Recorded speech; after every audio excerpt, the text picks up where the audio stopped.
Alors cette parcelle de colza, elle a eu la particularité que j'ai tenté l'année passée d'y associer les plantes compagnes. Donc j'ai commencé par semer un mélange de légumineuses où il y avait des pois, des vesses et du trèfle incarnat. Ce colza, donc je l'ai semé au mois de septembre l'année passée, le lendemain du semis des plantes compagnes, avec un semoir monograine à 45 cm d'écartement. Et simultanément au semis, on a désherbé sur le rang avec un quart de dose de programme prélevé, post-semis prélevé classique de colza, pour sécuriser la propreté sur le rang. Donc, tout a levé, à la fois le colza comme les plantes compagnes.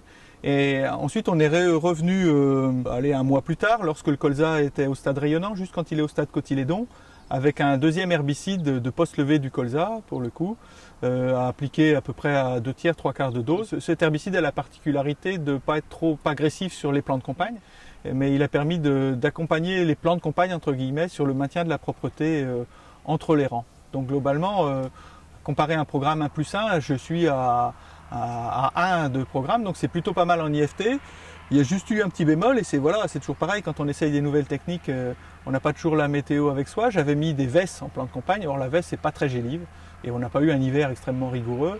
Et la veste n'ayant pas gelé, j'ai été obligé au printemps de réappliquer un herbicide sélectif du colza pour arriver à détruire cette veste, puisque sinon aujourd'hui on aurait des vesses aussi hautes que le colza.